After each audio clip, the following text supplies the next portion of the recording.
새벽 5시 알람이 울렸습니다. 김순애는 눈을 떴어요. 아직 어둠이 가시지 않은 시간이었습니다.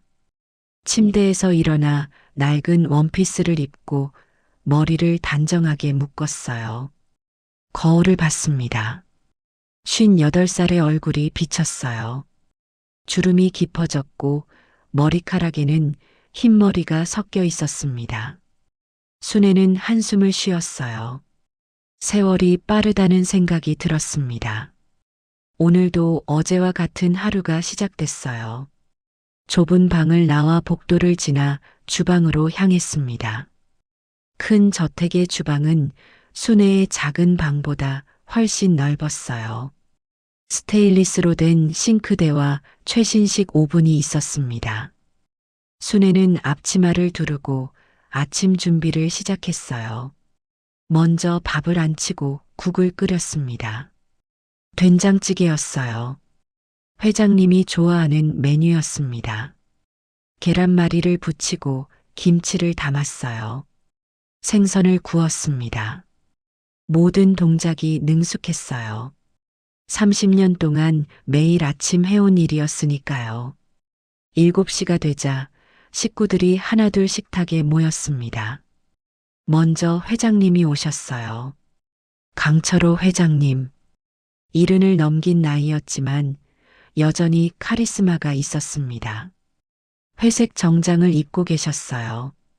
좋은 아침입니다, 회장님. 순애가 고개를 숙였습니다. 목소리는 작고 조심스러웠어요. 오순애 씨 오늘도 수고가 많네. 회장님이 대답했습니다. 무심한 말투였어요. 관심 없다는 투였습니다. 다음으로 사모님이 내려오셨어요. 백소의 여사, 화려한 실크 가운을 입고 계셨습니다. 얼굴에는 아침부터 화장이 되어 있었어요. 순애를 보더니 표정이 굳어졌습니다. 순애 씨 오늘 청소 제대로 해요. 어제 거실에 먼지가 있더라고.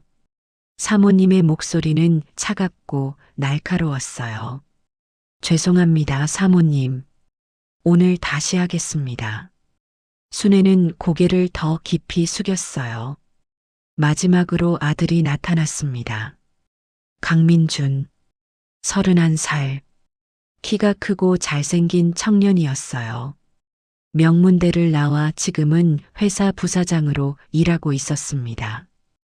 회사의 후계자였어요. 순애 씨 오늘 아침 맛있겠네요. 민준이 밝게 웃으며 말했습니다. 순애를 대하는 태도는 부모님과 달랐어요. 항상 고맙다고 말했고 존중해줬습니다. 맛있게 드세요, 도련님. 순애가 미소 지으며 대답했어요. 하지만 그 미소는 어딘가 슬퍼 보였습니다. 순애는 식탁에서 물러나 주방 한쪽에 섰어요. 가족들이 식사하는 모습을 지켜봤습니다. 대화 소리가 들렸어요. 회사 이야기, 골프 약속, 모임 일정. 순애에게는 다른 세상 이야기 같았어요. 특히 민준을 볼 때마다 가슴이 아팠습니다. 왜 그런지 순애 자신도 정확히 알 수 없었어요. 그저 그 청년을 볼 때마다 뭔가 익숙한 느낌이 들었습니다. 마치 오래전에 잃어버린 무언가를 보는 것 같았어요. 식사가 끝나고 가족들은 각자 준비를 했습니다. 회장님은 회사로, 민준도 회사로, 사모님은 골프장으로 떠났어요. 큰 집이 텅 비었습니다. 순애는 설거지를 시작했어요. 따뜻한 물에 그릇을 씻으며 생각에 잠겼습니다. 30년이 흘렀어요. 순애가 이 집에 온 지 정확히 30년이었습니다. 30년 전 그날을 떠올렸어요. 아직도 생생했습니다. 그날은 순애의 인생이 완전히 바뀐 날이었어요. 순애는 원래 시골에서 자랐습니다. 가난한 집안이었어요. 부모님은 농사를 지으셨고 순애는 공부를 잘했지만 대학에 갈 형편이 되지 않았습니다. 고등학교를 졸업하고 서울로 올라왔어요. 25살 때였습니다. 서울에서 공장에 취직했어요. 봉제 공장이었습니다. 하루 12시간씩 일했어요. 손가락이 까지고 허리가 아팠지만 참았습니다. 고향에 계신 부모님께 돈을 보내야 했으니까요. 공장에서 한 남자를 만났습니다. 이름은 박진수였어요. 같은 공장에서 일하는 남자 직원이었습니다. 착하고 성실했어요. 순애에게 잘해줬습니다. 두 사람은 사귀기 시작했어요. 1년 후에 결혼했습니다. 작은 교회에서 간소하게 식을 올렸어요. 신혼집은 반지하 원룸이었습니다. 좁고 습했지만 행복했어요. 결혼하고 석 달 후 순애는 임신했습니다. 기쁨을 숨길 수가 없었어요. 진수도 좋아했습니다. 두 사람은 아기 이름을 미리 지어놨어요. 아들이면 박서준, 딸이면 박서연. 배가 불러오면서 순애는 공장을 그만뒀어요. 몸이 힘들었습니다. 진수 혼자 벌어서는 빠듯했지만 아기를 위해 참았어요. 임신 9개월이 됐을 때였습니다. 어느 날 저녁 진수가 퇴근하지 않았어요. 8시가 넘었는데도 오지 않았습니다. 순애는 걱정이 됐어요. 전화를 걸었지만 받지 않았습니다. 9시쯤 문을 두드리는 소리가 났어요. 순애는 서둘러 문을 열었습니다. 경찰이 서 있었어요. 박진수 씨 부인이십니까? 경찰의 목소리는 무거웠습니다. 네, 그런데요. 순애의 가슴이 쿵 내려앉았어요. 남편분이 교통사고를 당하셨습니다. 지금 병원에 계십니다. 빨리 오셔야 할 것 같습니다. 순애는 정신이 아득해졌어요. 배를 붙잡고 택시를 탔습니다. 병원으로 향했어요. 손이 떨렸습니다. 병원에 도착했을 때 진수는 중환자실에 있었어요. 의사가 나왔습니다. 표정이 심각했어요. 보호자분이십니까? 환자분 상태가 위중합니다. 머리를 많이 다쳤어요. 수술을 했지만 의식이 돌아올지 장담할 수 없습니다. 순애는 그 자리에 주저앉았어요. 눈앞이 캄캄했습니다. 그날 밤 진수는 깨어나지 못했어요. 이틀 후 숨을 거뒀습니다. 28살이었어요. 장례는 초라했습니다. 돈이 없었어요. 친척도 별로 없었습니다. 순애는 혼자 장례를 치렀어요. 배가 불러온 몸으로. 장례를 마치고 나니 빚이 남았습니다. 병원비와 장례비. 순애는 아무것도 없었어요. 저축도 없었고 집도 월세였습니다. 그리고 일주일 후 진통이 시작됐어요. 한밤중이었습니다. 배가 아팠어요. 점점 심해졌습니다. 순애는 119에 전화를 걸었어요. 구급차가 왔고 병원으로 실려갔습니다. 분만실에 들어갔어요. 혼자였습니다. 손 잡아줄 사람도 없었어요. 간호사들만 있었습니다. 힘주세요. 잘하고 있어요. 간호사가 말했지만 순애는 너무 외로웠어요. 몇 시간 후 아기가 태어났습니다. 울음소리가 들렸어요. 축하합니다. 건강한 남자아기입니다. 의사가 말했어요. 순애는 아기를 안았습니다. 작고 따뜻했어요. 얼굴이 빨갛고 눈을 감고 있었습니다. 순애는 울었어요. 기쁨과 슬픔이 동시에 밀려왔습니다. 서준아, 우리 서준이. 순애는 아기에게 속삭였어요. 남편이 지어준 이름이었습니다. 하지만 기쁨은 오래가지 못했어요. 다음 날 아침 간호사가 들어왔습니다. 표정이 이상했어요. 산모님 잠깐 나와 보실 수 있으세요? 간호사의 목소리가 떨렸습니다. 순애는 불안한 마음으로 복도로 나왔어요. 의사와 간호사 여러 명이 서 있었습니다. 표정들이 심각했어요. 산모님 어떻게 말씀드려야 할지. 의사가 말을 더듬었습니다. 왜요? 무슨 일이에요? 순애의 목소리가 떨렸어요. 아기가 갑작스럽게 상태가 안 좋아졌습니다. 심장에 문제가 있었던 것 같아요. 최선을 다했지만 의사는 말을 잇지 못했어요.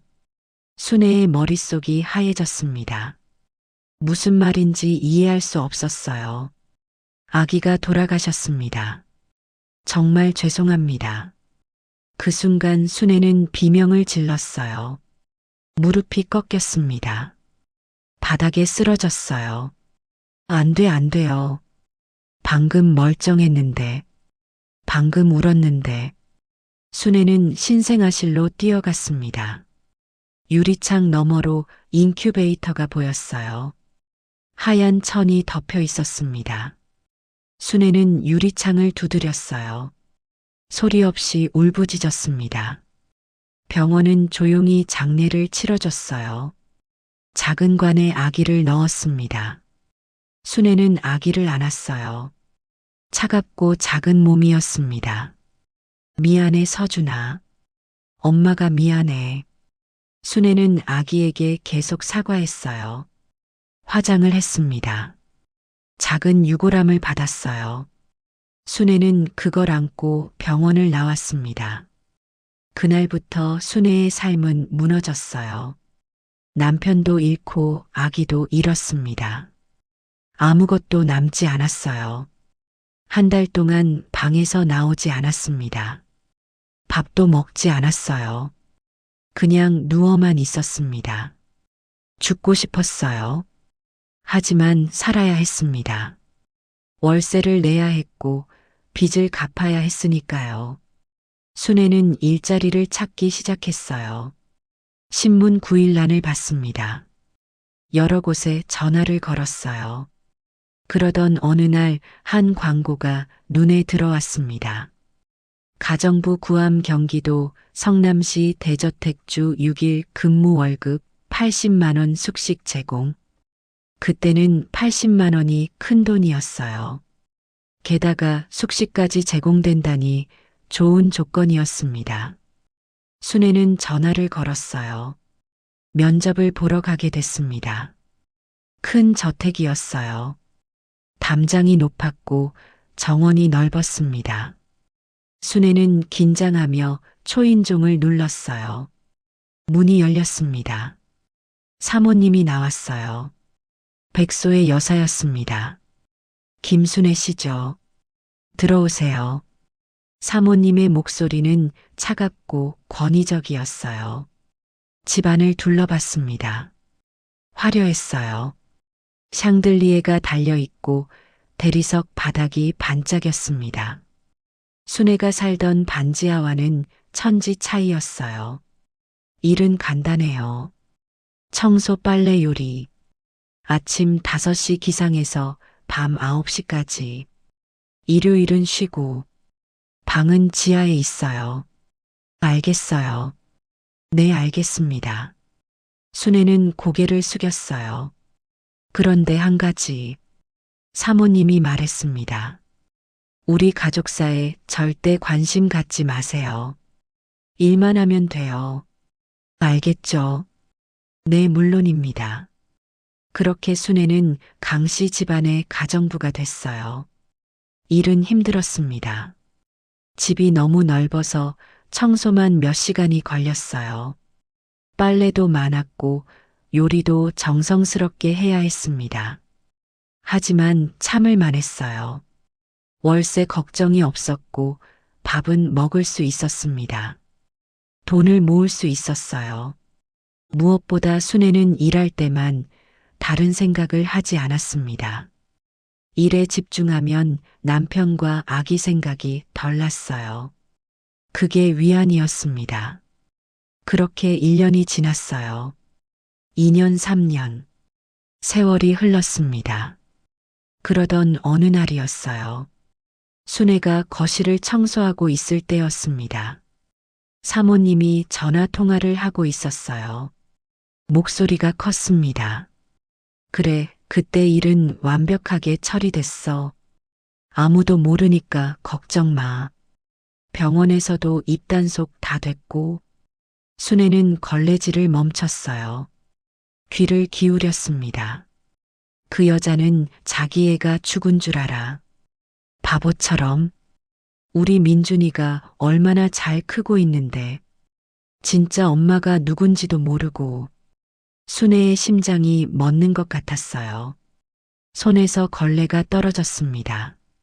사모님이 돌아봤어요. 순애와 눈이 마주쳤습니다. 뭐 하는 거예요, 거기서? 사모님의 목소리가 날카로웠어요. 죄송합니다. 청소 중이었습니다. 순애는 황급히 걸레를 주었어요. 빨리 치우고 나가요. 사모님이 쏘아붙였습니다.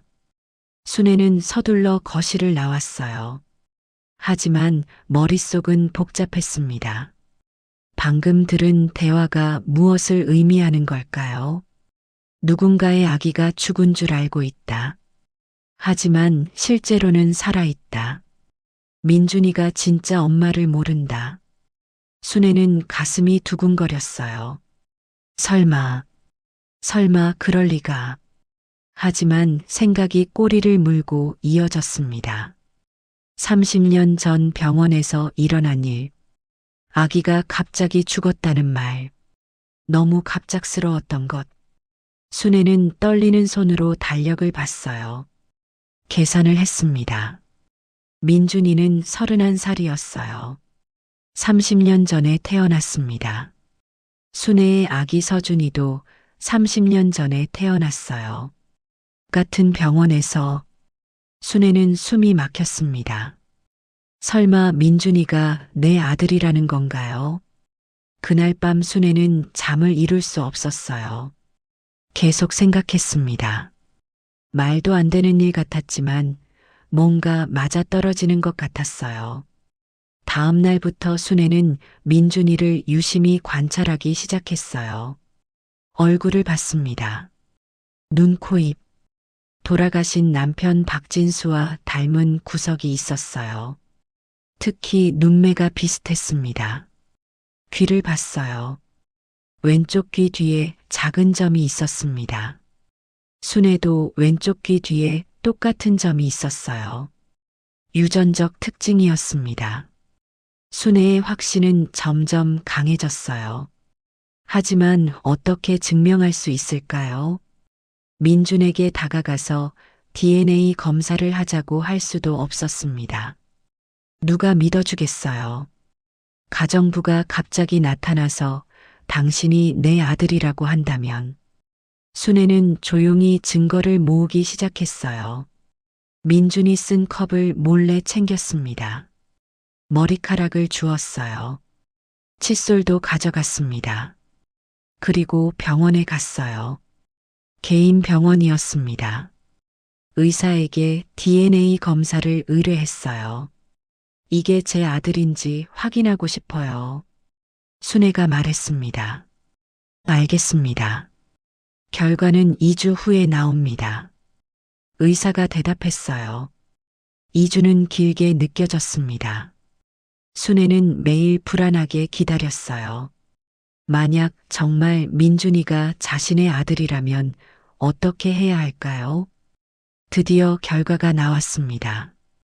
봉투를 받았어요. 손이 떨렸습니다. 열어봤습니다. 종이를 꺼냈어요. 글씨를 읽었습니다. 친자 확률 99.99%. 순애는 그 자리에 주저앉았어요. 눈물이 쏟아졌습니다. 정말이었어요. 민준이는 순애의 아들이었습니다. 30년 전 죽었다고 들었던 아기 박서준은 살아있었어요. 강민준이라는 이름으로. 순애는 한참을 울었습니다. 기쁨과 분노와 슬픔이 뒤섞인 눈물이었어요. 누가 이런 짓을 한 걸까요? 왜 내 아기를 빼앗아 간 걸까요? 순애는 30년 전을 떠올렸습니다. 그 병원은 강철호 회장이 운영하는 병원이었어요. 당시에는 몰랐습니다. 그냥 가까운 병원이었어요. 그렇다면 회장님이 관여한 걸까요? 왜요? 무슨 이유로요? 순애는 조사를 시작했어요. 도서관에 가서 30년 전 신문을 찾아봤습니다. 인터넷을 검색했어요. 그리고 한 기사를 발견했습니다. 강철호 회장 부인 백소희 여사 난임 끝에 아들 출산. 기사에는 사모님이 오랫동안 아이를 갖지 못하다가 마침내 아들을 낳았다고 적혀 있었어요. 날짜는 30년 전 순애가 출산한 바로 그날이었습니다. 순애는 모든 걸 이해했어요. 사모님은 아이를 낳지 못했어요. 입양을 하거나 다른 방법을 쓸 수도 있었겠지만 체면이 있었겠죠. 재벌 가문의 체면. 그래서 병원을 이용한 거예요. 회장님이 운영하는 병원. 같은 날 태어난 다른 아기를 가져온 겁니다. 가난한 산모의 아기. 아무도 관심 갖지 않을 아기. 순애의 아기였어요. 그리고 순애에게는 아기가 죽었다고 거짓말을 한 겁니다. 심장에 문제가 있었다고. 갑작스러웠다고. 순애는 분노로 온몸이 떨렸어요. 주먹을 쥐었습니다. 이를 악물었어요. 30년 동안 순애는 죄책감에 시달렸습니다. 아기를 지키지 못했다고 자책했어요. 남편을 잃고 아기마저 잃었다고 자신을 탓했습니다. 그런데 아기는 살아 있었어요. 바로 이 집에서 재벌 2세로 자라고 있었습니다. 순애는 복수를 결심했어요. 하지만 어떻게 해야 할까요? 경찰에 신고할까요? 하지만 30년이 지났어요. 증거가 있을까요? 병원 기록은 이미 조작됐을 겁니다. 회장님의 힘이면 충분히 가능했어요.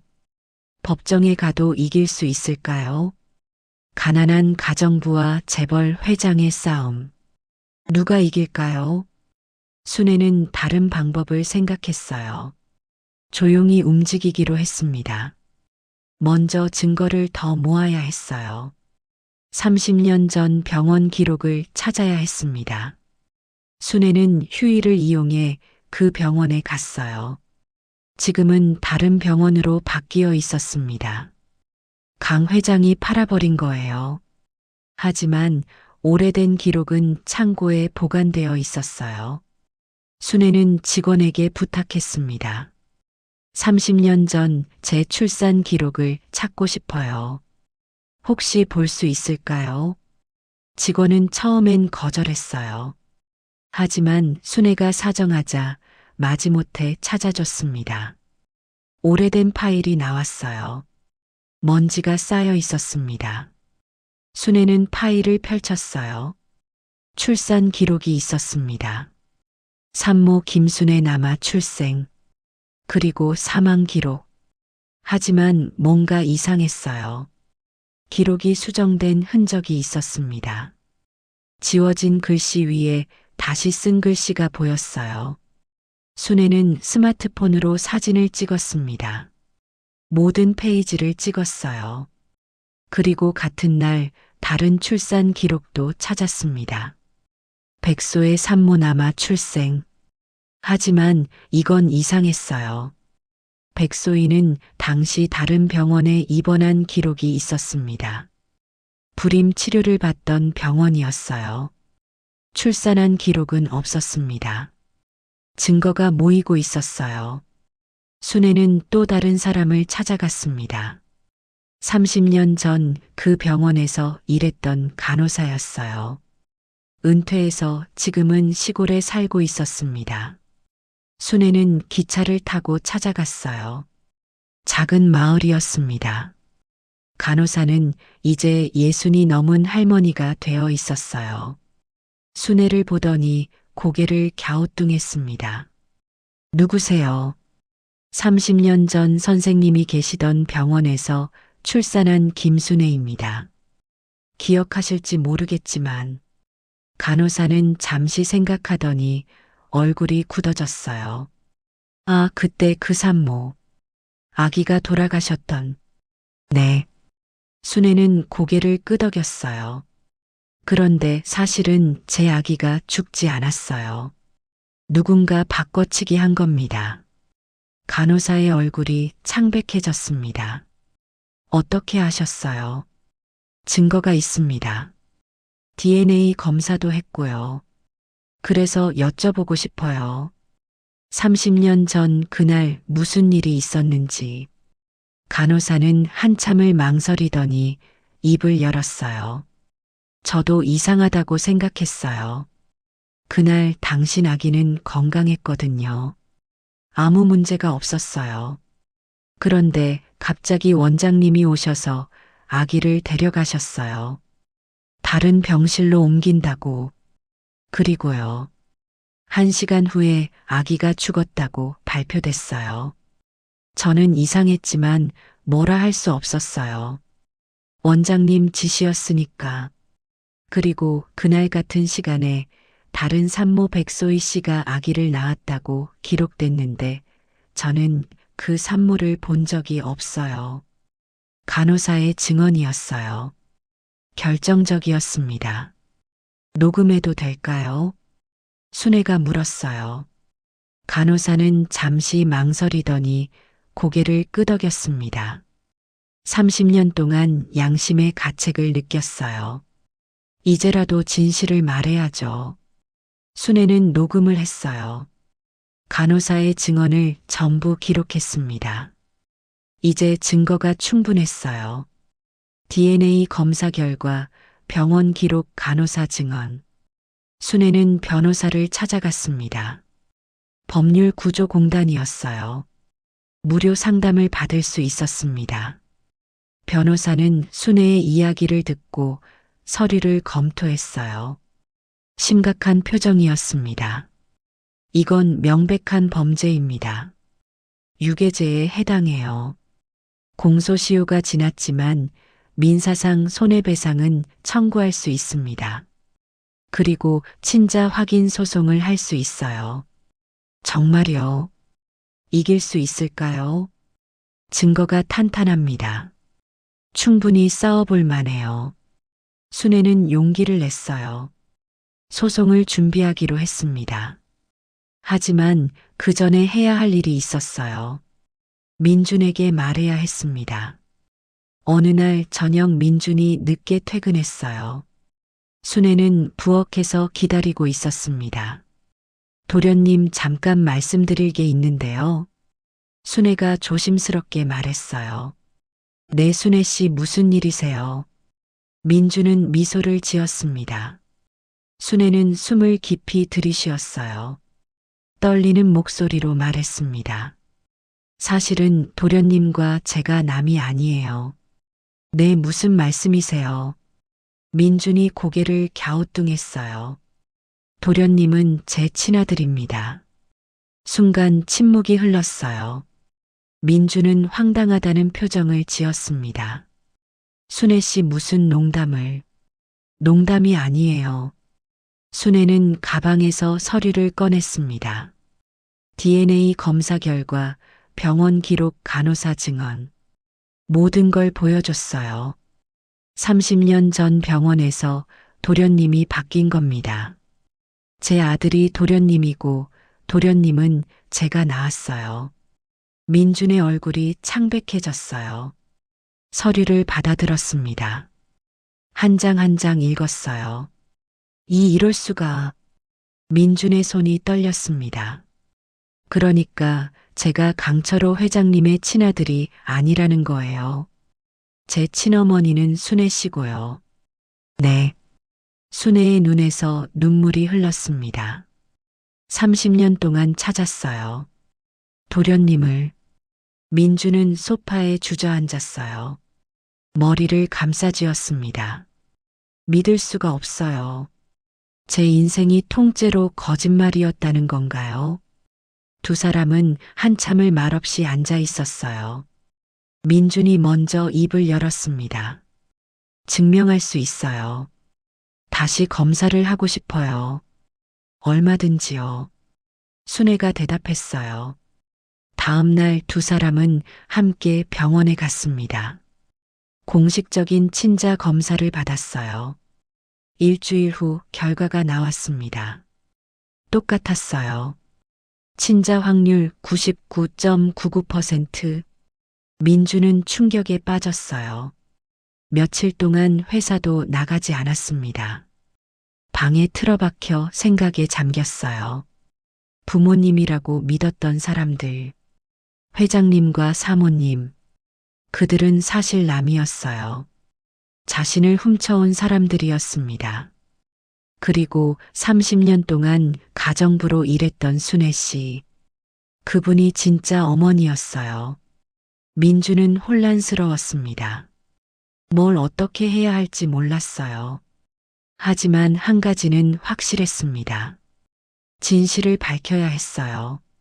민주는 회장님을 찾아갔습니다. 서재에 계셨어요. 아버지 아니 회장님. 민준의 목소리는 떨렸습니다. 물어볼 게 있습니다. 뭐냐? 회장님은 책을 읽고 있었어요. 제가 정말 회장님의 친아들입니까? 회장님의 손이 멈췄어요. 책을 내려놓고 민준을 봤습니다. 무슨 소리냐? DNA 검사를 했습니다. 순애 씨와 결과가 나왔어요. 순애 씨가 제 친어머니라고. 회장님의 얼굴이 굳어졌어요. 침묵이 흘렀습니다. 누가 그런 헛소리를. 헛소리가 아닙니다. 증거가 있어요. 병원 기록, 간호사 증언, DNA 검사. 30년 전 회장님이 무슨 짓을 했는지 다 알아요. 회장님은 자리에서 일어났어요. 민준에게 다가왔습니다. 그래, 맞다. 내가 했다. 회장님의 목소리는 차갑고 단호했습니다. 내 어머니는 아이를 가질 수 없었어. 하지만 우리에겐 후계자가 필요했지.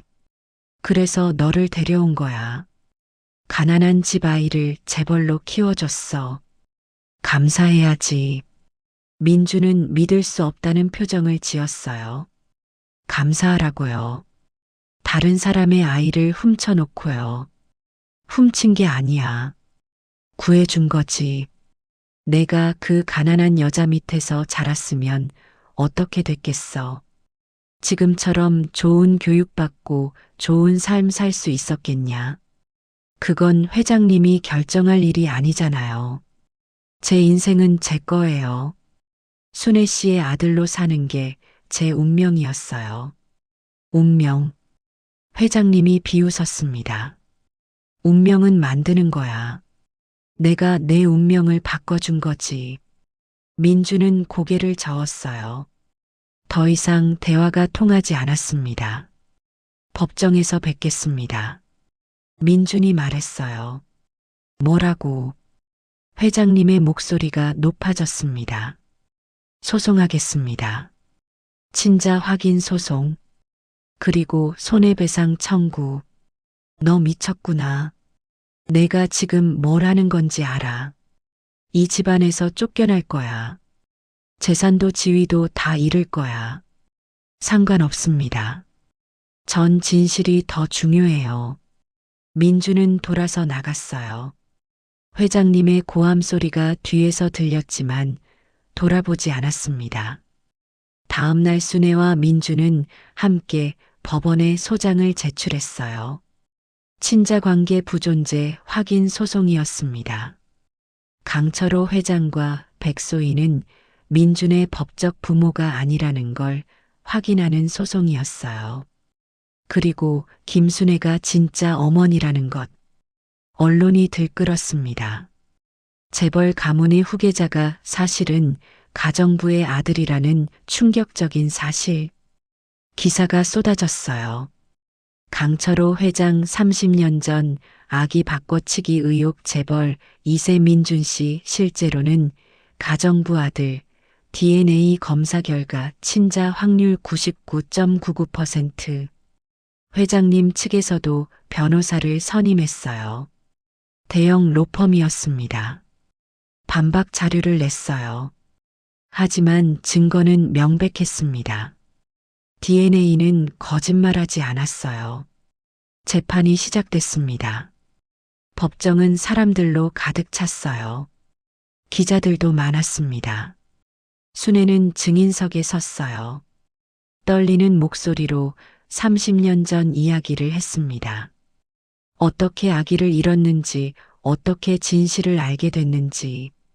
간호사도 증인으로 나왔어요. 30년 전 병원에서 있었던 일을 증언했습니다. 회장님 측 변호사는 반박했어요.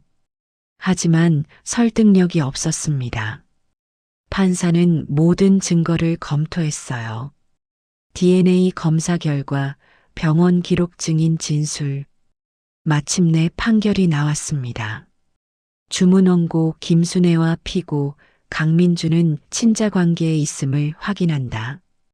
피고 강철호 강민준 백소의 강민주는 친자 관계에 있지 않음을 확인한다. 법정이 술렁거렸어요. 순애는 눈물을 흘렸습니다. 30년 만에 아들을 되찾은 거예요. 민준도 울고 있었어요. 복잡한 감정이었습니다. 기쁨과 슬픔이 뒤섞였어요. 판결은 계속됐습니다. 피고 강철호와 백소희는 연대하여 원고 김순애에게 위자료 5억 원을 지급하라. 피고 강철호는 업무상 배임 및 유괴죄로 검찰에 고발 조치한다. 법정이 끝났어요. 순애와 민주는 함께 법원을 나왔습니다. 기자들이 몰려들었어요. 플래시가 터졌습니다. 소감이 어떠세요? 30년 동안 잃어버렸던 아들을 되찾았습니다. 기쁩니다. 순애가 대답했어요. 민준 씨는 어떠세요? 혼란스럽지만 진실을 알게 돼서 다행입니다. 이제부터 진짜 어머니와 새로운 시작을 하겠습니다. 두 사람은 손을 잡고 걸었어요. 그날 저녁 순애와 민주는 작은 식당에 앉아 있었습니다. 순애가 좋아하던 곳이었어요. 민주는 순애를 봤어요. 30년 동안 가정부로 일하며 자신을 지켜봤던 그 사람. 진짜 어머니, 어머니. 민준이 처음으로 그렇게 불렀어요. 순애의 눈에서 눈물이 흘렀습니다. 내 아들. 두 사람은 서로를 꼭 껴안았어요. 30년 만의 재회였습니다. 앞으로 많은 일들이 있을 거예요. 회장님은 검찰 조사를 받게 됐고 사모님도 공범으로 조사받았습니다. 재산 다툼도 있을 거예요. 하지만 순애와 민준에게는 서로가 있었습니다. 잃어버렸던 가족을 되찾은 거예요. 민준은 강씨 집안을 떠났습니다. 성도 바꿨어요. 박민준. 친아버지의 성을 따랐습니다. 순애와 민준은 작은 아파트에서 함께 살기 시작했어요. 순애는 더 이상 가정부가 아니었습니다. 민준의 어머니였어요. 민준은 새로운 일을 시작했어요. 작은 회사를 차렸습니다. 재벌 2세의 삶은 끝났지만 진짜 자신의 삶이 시작됐어요. 어느 날 저녁 두 사람은 식탁에 마주 앉아 있었습니다. 순애가 끓인 된장찌개를 먹으며 민준이 말했어요. 어머니, 이 맛이 제일 좋아요. 그래, 우리 아들. 순애가 미소 지었습니다. 30년의 거짓말이 끝났어요. 이제 진실 속에서 살 수 있게 됐습니다. 순애는 창밖을 봤어요. 해가 지고 있었습니다. 아름다웠어요. 서준아. 순애는 하늘을 향해 속삭였어요. 아기 때 지어줬던 이름. 내가 살아있었어. 엄마가 찾았어. 민주는 어머니의 손을 잡았어요. 따뜻했습니다. 두 사람의 새로운 시작이었어요. 진실로 맺어진 모자의 삶. 어떤 거짓말도 어떤 재산도 이보다 소중하지 않았습니다. 밤이 깊어갔습니다. 작은 아파트에 불이 켜져 있었어요. 안에서는 웃음소리가 들렸습니다. 30년 만에 되찾은 가족의 웃음이었어요. 이야기는 여기서 끝납니다. 하지만 순애와 민준의 삶은 계속될 거예요. 진실 속에서 행복하게. 오늘 사연이 마음에 와닿으셨다면 구독과 좋아요 부탁드립니다. 어디서 이 이야기를 들으셨는지 댓글로 남겨주세요. 그곳에 큰 복이 함께하길 바랍니다.